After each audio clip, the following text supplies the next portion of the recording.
हरे कृष्णा।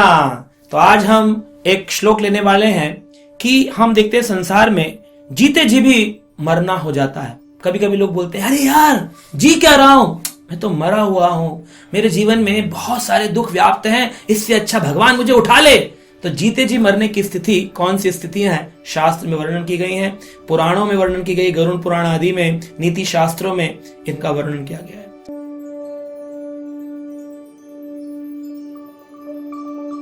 कहते हैं दुष्ट भार्या शटम मित्रम भृत्याश्रव उत्तरदायकः ससर्प च गृहे वासो मृत्युरेवा न संशयम। चार चीजें बताई गई हैं। पहला है दुष्ट भार्या। भार्या यानी कि पत्नी। अगर किसी व्यक्ति की पत्नी दुष्टा हो, यानी कि अगर वो अपने पति से संतुष्ट ना होकर के और संसारी पुरुषों में अपना मन लगा रही है, तो दुष्ट भार्या।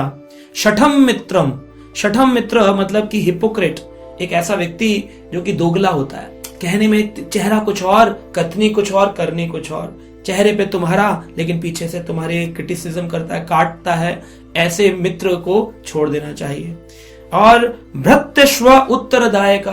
भृत्य यानी दास, यानी कि हमारा जो सेवक है, वो गुरु जी का जो शिष्य है या मास्टर का जो सर्वेंट है, उससे उत्तरदायक, उससे उत्तर वाद विवाद करता है। तुमने मेरे साथ ऐसा क्यों किया, तुम मेरे साथ ऐसा क्यों करते हो।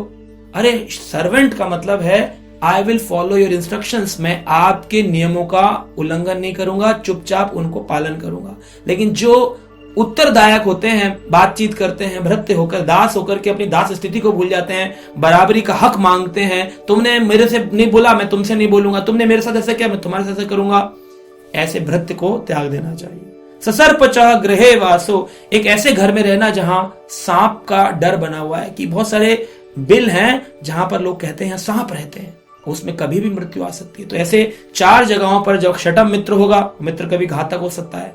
एक दास जो हमेशा जुबान लड़ाता है, ऐसा दास घातक हो सकता है। वो घर जिसमें सांप रहते हैं वो घातक हो सकता है। और एक स्त्री जो दुष्टा है वो घातक हो सकती है। तो नीति शास्त्र कहते हैं इन चार का त्याग कर देना चाहिए, क्योंकि अगर हम इनके साथ रह रहे हैं तो हम मृत्यु के साथ ही रह रहे हैं, जीते जी हम मरे हुए के समान है। तो इसलिए शास्त्रों का उल्लंघन नहीं करना चाहिए। एक बार एक व्यक्ति था जिसने केरला में गिनीज रिकॉर्ड बनाने के लिए सर्पों के बीच रहने का प्लान बनाया कि मैं 1 महीने तक सांपों के बीच रहूंगा और गिनीज रिकॉर्ड बनाऊंगा। तो कई दिन तक तो वो रहा, लेकिन अंत में उसी के द्वारा पाले गए सांपों ने उसका भक्षण कर लिया, कोबराओं ने उसे खा लिया, कोबरा सांप ने। तो इस प्रकार से हम देख सकते हैं कि ये घातक होते हैं, इसलिए इनका त्याग कर देना ही फायदेमंद होता है। हरे कृष्णा।